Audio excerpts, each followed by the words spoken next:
Hello friends, good morning all of you. आज हम पढ़ रहे हैं राष्ट्रीय शक्ति के बारे में। नेशनल पावर, राष्ट्रीय शक्ति।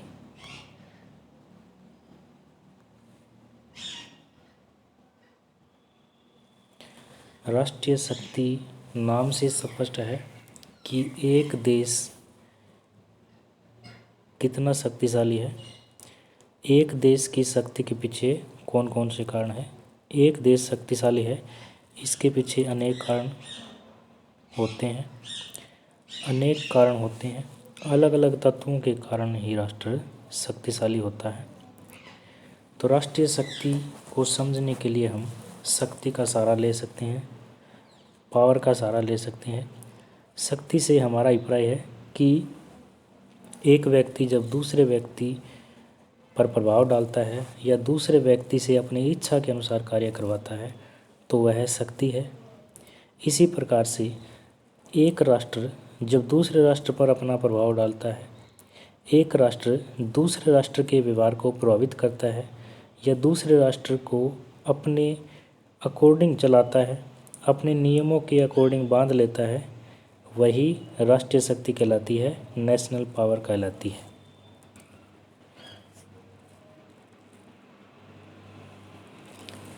इसके बाद है राष्ट्रीय शक्ति का अर्थ, national power meaning of national power. राष्ट्रीय शक्ति का अर्थ, राष्ट्रीय शक्ति के अर्थ से हमारा अभिप्राय है कि कोई भी राष्ट्र, किसी राष्ट्र की वह अक्षमता, एक राष्ट्र की वो योग्यता, वो अक्षमता, वो कैपेबिलिटी जिसके बल पर अन्य राष्ट्रों को प्रभावित करता है।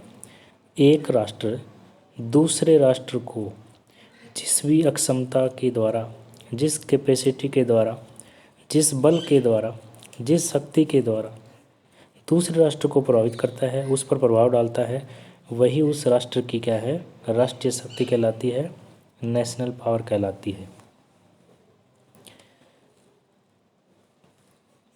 राष्ट्रीय शक्ति की परिभाषा, राष्ट्रीय शक्ति के अर्थ के साथ साथ राष्ट्रीय शक्ति को अनेक विद्वानों ने परिभाषित भी किया है। राष्ट्रीय शक्ति की डेफिनेशन इस प्रकार से है। ओरगेन्स्की के अनुसार, ओरगेन्स्की ने राष्ट्रीय शक्ति को परिभाषित किया है कि राष्ट्रीय शक्ति एक राष्ट्र द्वारा, राष्ट्रीय शक्ति एक राष्ट्र द्वारा दूसरे राष्ट्रों को अपने व्यवहार से प्रभावित करने वाली अक्षमता है।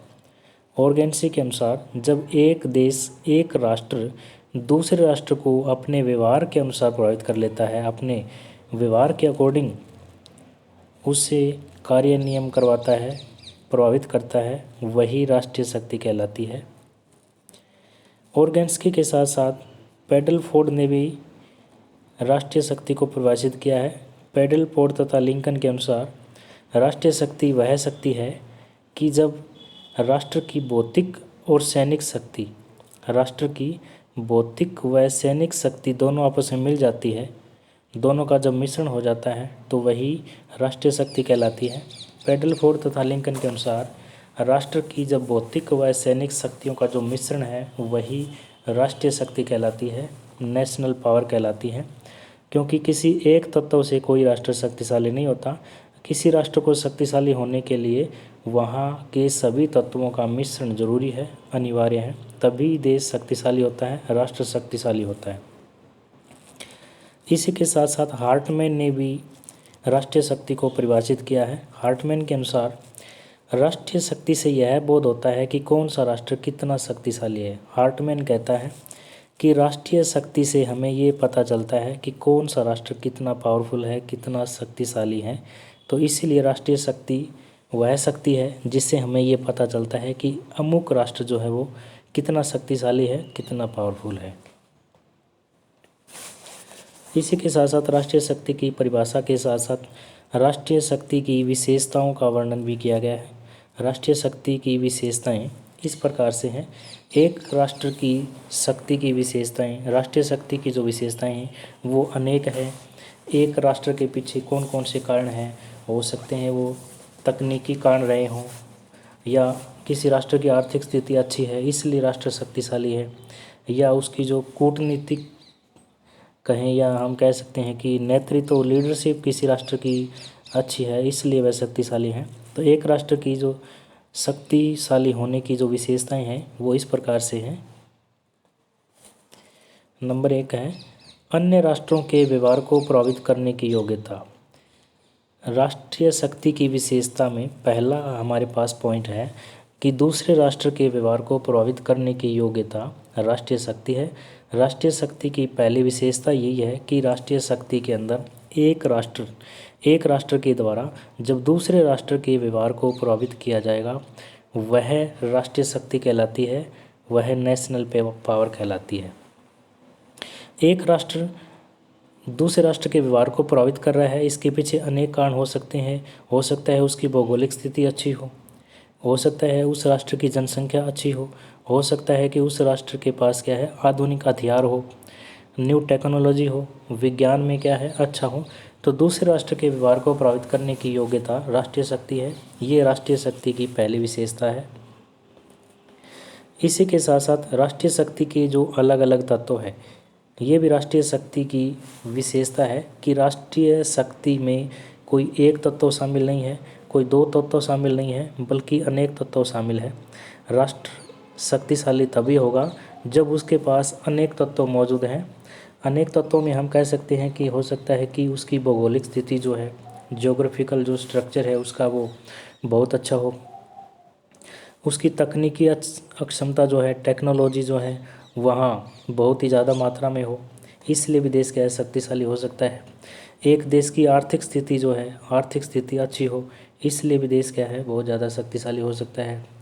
एक देश के पास जो सैन्य अक्षमता है, सेना जो है, मिलिट्री जो है वो अच्छी हो, ज़्यादा मात्रा में हो, और उनके पास जो हथियार हैं, हथियारों का जो इस्तेमाल करते हैं वो भी क्या है उच्च क्वालिटी के हो, इसलिए भी एक देश क्या है शक्तिशाली हो सकता है। तो राष्ट्रीय शक्ति के विभिन्न जो तत्व हैं, अलग अलग तत्व हैं, ये भी राष्ट्रीय शक्ति की एक विशेषता है। इसी के साथ साथ राष्ट्रीय शक्ति के दो स्वरूप हैं, वास्तविक व संभावित। राष्ट्रीय शक्ति की नेक्स्ट विशेषता है कि राष्ट्रीय शक्ति के अंदर दो स्वरूप आपको अवश्य मिलेंगे, एक वास्तविक शक्ति और एक संभावित शक्ति। वास्तविक शक्ति से हमारा अभिप्राय है कि अमुक राष्ट्र वास्तव में कितना शक्तिशाली है। एक राष्ट्र वास्तव के अंदर रियलिटी में जो राष्ट्र शक्तिशाली है वह राष्ट्र की किसी देश की वास्तविक शक्ति है। इसके अलावा वास्तविक शक्ति के अलावा राष्ट्र जिन हथियारों का, जिन विचारधारा का, आइडियोलॉजी का प्रयोग कर रहा है वह राष्ट्र की संभावित शक्ति कहलाती है, वह राष्ट्र की संभावित शक्ति है। तो इसीलिए राष्ट्रीय शक्ति की ये विशेषता है कि राष्ट्रीय शक्ति में वास्तविक व संभावित दोनों ही पावर शामिल होती है। वास्तविक शक्ति से हमारा अभिप्राय है कि अमुक राष्ट्र के पास वास्तव में कितनी हथियार है, उसके पास कितनी सेना है, कितने आधुनिक टेक्नोलॉजी है। और संभावित शक्ति से हमारा अभिप्राय है कि राष्ट्र जो है इनके अलावा और किन किन चीज़ों का इस्तेमाल कर सकता है, कौन सी टेक्निक का इस्तेमाल कर सकता है, कौन सी वैज्ञानिक विधि का इस्तेमाल कर सकता है, या इसके अलावा जो अन्य तत्वों का इस्तेमाल करेगा वो राष्ट्र की संभावित शक्ति कहलाती है। इसी के साथ साथ नेक्स्ट विशेषता में हम कह सकते हैं कि राष्ट्रीय शक्ति के लिए विरोधी हितों का क्षेत्र आवश्यक है। ये भी राष्ट्रीय शक्ति की एक मुख्य विशेषता है कि राष्ट्रीय शक्ति के लिए जो विरोधी हित है, ओपोजिशन है, विरोधी दल है, वो बहुत ही आवश्यक है, बहुत ही जरूरी है। अगर विरोधी दल नहीं होगा, विरोधी क्षेत्र नहीं होगा तो राष्ट्र की शक्ति का आभास नहीं होगा, राष्ट्र की शक्ति का पता नहीं चलेगा कि अमुक राष्ट्र कितना शक्तिशाली है। एक राष्ट्र की शक्ति का तभी पता चलेगा जब वह राष्ट्र दूसरे राष्ट्र पर, दूसरे देश पर क्या है अपनी शक्ति का इस्तेमाल करेगा, उसको प्रभावित करेगा, उसको अपने नियमों के अकॉर्डिंग, अपने नियम के अकॉर्डिंग क्या है चलाएगा। तो इसलिए ये भी राष्ट्रीय शक्ति की एक विशेषता है कि राष्ट्रीय शक्ति के लिए विरोधी हित होना अनिवार्य है, विरोधी क्षेत्र होना जरूरी है। विरोधी क्षेत्र से ही किसी राष्ट्र की राष्ट्रीय शक्ति का पता चलता है, आभास होता है। इसी के साथ साथ राष्ट्रीय शक्ति की विशेषताओं में ये भी कहा जाता है कि राष्ट्रीय शक्ति में हानि पहुंचाने की धारणा बहुत ही ज़्यादा शामिल होती है। राष्ट्रीय शक्ति की विशेषता में ये कहा जाता है कि एक राष्ट्र के पास जितना ज़्यादा शक्ति होगी, एक राष्ट्र जितना ज़्यादा पावरफुल होगा, उसमें हानि पहुंचाने की मात्रा उतनी ही ज़्यादा होगी, क्योंकि जब भी शक्ति का इस्तेमाल किया जाएगा, पावर का इस्तेमाल किया जाएगा, तब उससे क्या है, हानि होगी, लाभ नहीं होगा। तो ये भी राष्ट्रीय शक्ति की एक विशेषता है कि राष्ट्रीय शक्ति में हानि पहुंचाने की धारणा बहुत ही ज़्यादा रहती है। हानि, जब भी हम शक्ति का इस्तेमाल करते हैं, पावर का इस्तेमाल करते हैं, या एक राष्ट्र शक्ति का इस्तेमाल करेगा, तब हानि होगी, लाभ की कोई गुंजाइश नहीं है। तो ये भी राष्ट्रीय शक्ति की एक विशेषता है कि राष्ट्रीय शक्ति का प्रयोग जब भी होगा, उसमें जो हानि पहुंचाने की धारणा है वो अत्यधिक रहेगी। इसी के साथ साथ राष्ट्रीय शक्ति के प्रयोग की इच्छा, ये भी राष्ट्रीय शक्ति की एक विशेषता है कि एक राष्ट्र, अगर अमुक राष्ट्र शक्तिशाली है, राष्ट्र पावरफुल है, तो उसमें ये भी इच्छा रहेगी कि वह उस शक्ति का इस्तेमाल करे, प्रयोग करे। और जब राष्ट्र अपनी शक्ति का प्रयोग करेगा, यानी कि दूसरे कमज़ोर राष्ट्र पर उसका इस्तेमाल करेगा, तो इससे क्या है, राष्ट्रीय शक्ति की हानि की धारणा है वो बढ़ जाएगी। और उस समय ये भी भारतीय संविधान की विशेषताओं में शामिल हो जाता है कि राष्ट्रीय शक्ति किसी देश के पास, किसी राष्ट्र के पास जितनी ज़्यादा होगी, वह उस शक्ति का इस्तेमाल भी उतना ही ज़्यादा करेगा, उसमें इस्तेमाल की जो प्रबल इच्छा है वो बढ़ जाएगी। इस प्रकार से ये एक विशेषता राष्ट्रीय शक्ति की है कि राष्ट्रीय शक्ति के प्रयोग की इच्छा भी क्या है, सर्वोपरि रहती है, प्रबल रहती है। एक राष्ट्र जितना ज़्यादा शक्तिशाली होगा, उसमें राष्ट्रीय शक्ति के प्रयोग की संभावना उतनी ही ज़्यादा बढ़ जाएगी। इसी के साथ साथ राष्ट्रीय शक्ति की विशेषताओं में ये भी कहा जा सकता है कि राष्ट्रीय शक्ति की असमानता, राष्ट्रीय शक्ति जो है वो असमान है, समान नहीं है। एक राष्ट्र के पास जितनी ज़्यादा शक्ति है, दूसरे राष्ट्र के पास उतनी शक्ति नहीं हो सकती। या तो उस राष्ट्र से ज़्यादा शक्तिशाली होगा, या उस राष्ट्र से क्या है, कम शक्तिशाली होगा। इसलिए राष्ट्रीय शक्ति हमेशा, राष्ट्रीय शक्ति में दो राष्ट्रों में क्या है, असमानता रहती है, इक्वलिटी कभी नहीं रहती। दो राष्ट्र आपस में कभी भी एक समान शक्तिशाली नहीं हो सकते। एक राष्ट्र हो सकता है कि दूसरे राष्ट्र से ज़्यादा शक्तिशाली हो, या हो सकता है कि दूसरे राष्ट्र से कम शक्तिशाली हो, लेकिन दोनों राष्ट्र इक्वल शक्तिशाली हो, ये कभी नहीं हो सकता। ये भी राष्ट्रीय शक्ति की एक विशेषता है कि राष्ट्रीय शक्ति में हमेशा ही असमानता रहती है।